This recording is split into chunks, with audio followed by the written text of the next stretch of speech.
আসসালামু আলাইকুম সবাইকে। আজকে শুরু হচ্ছে আমাদের ঢাকা থেকে কক্সবাজারের ট্রেন জার্নি। রাত 11টায় ট্রেন ধরেছি। চলুন দেখি যাত্রাটা কেমন হয়। আজকের দিনটা খুব স্পেশাল, কারণ আমার বাচ্চারা প্রথম ট্রেন জার্নি করছে।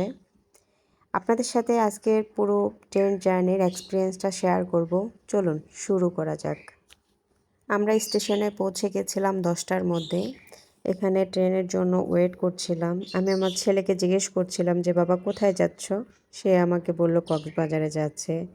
মাঝখান দিয়ে তার বাবার সাথে একটু দুষ্টামি করলাম, একটু ফেজলামি করলাম। আমরা অনেকক্ষণ ওয়েট করলাম।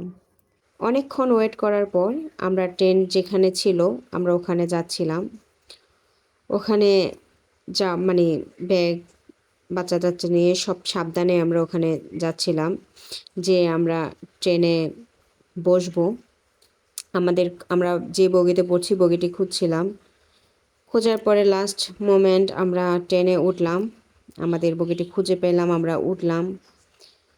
আমরা এখন ট্রেনে বসে গেছি। রাতের পরিবেশটা একদম ভিন্ন রকম। সবার ব্যাগ গুছিয়ে সবাই রেডি। ট্রেনে উঠেই বসার পরে বাচ্চাদেরকে আগে খাওয়া দাওয়া শেষ করে বাচ্চাদেরকে ঘুম পাড়িয়ে দিলাম।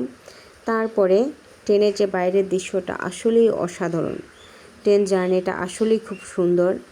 রাতে ট্রেন ভ্রমণের পরে সকালবেলা আমরা কক্সবাজার এসে পৌঁছে গেছি। লং জার্নি হলে পরিবারের সাথে ভ্রমণ সবসময় আলাদা একটা আনন্দ দেয়। সামনে কক্সবাজার সমুদ্রে ঘোরাঘুরি দারুণ। অনেক সুন্দর সুন্দর ভিডিও আপলোড করব। আমার মেয়ের হাত ছেড়ে আসার কারণে সে আমার কাছে আসছে না, আমি ডাকছি সে শুনছে না। মানে আমি হাত ছেড়ে কেন আসলাম?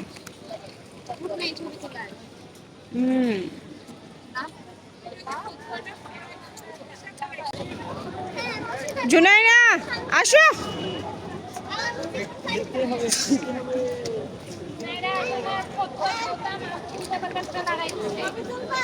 ঘুমের মধ্যে যাও।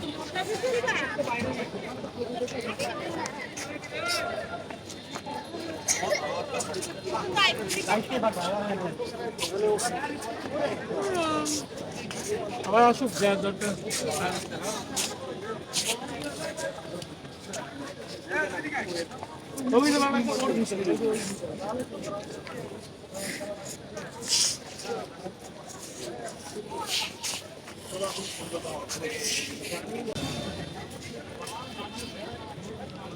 এখানে কিছুক্ষণ ছবি তুলে ভিডিও করার পরে আমরা একটা সিএনজি নিলাম। নিয়ে আমরা রওনা দিলাম। প্রচণ্ড ক্ষুধা পেয়েছে নাস্তা করার উদ্দেশ্যে। সকালবেলা আমরা এসে হালকা পাতলা কিছু নাস্তা করে নিলাম। সবাই ফ্রেশ হয়ে নিয়ে নাস্তা টাস্তা করলো। সবাই প্রচণ্ড ক্ষুধার্ত ছিল। লং জার্নি ছিল ঢাকা থেকে কক্সবাজার। সবাই অনেক ক্ষুধা ছিল। এসে হালকা ডিম ভাজি, রুটি, চা এগুলো হালকা পাতলা নাস্তা করে আমরা পরে সমুদ্র সৈকতে গিয়ে কিছুক্ষণ সময় পার করেছি।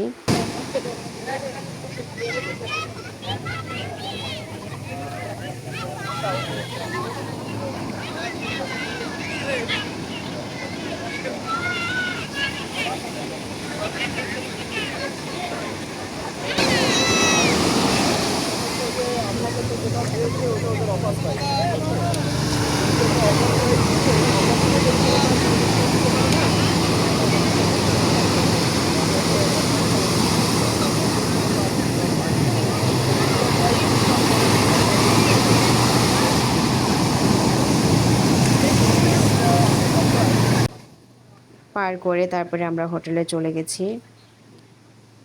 আমাদের কক্সবাজারের অনেকগুলো ভিডিও আসবে, আপনারা অবশ্যই আমাদের সাথে থাকবেন। ভিডিও যদি ভালো লাগে লাইক, কমেন্ট, সাবস্ক্রাইব করবেন। ধন্যবাদ। নেক্সট দেখা হবে অন্য কোনো ভিডিওতে।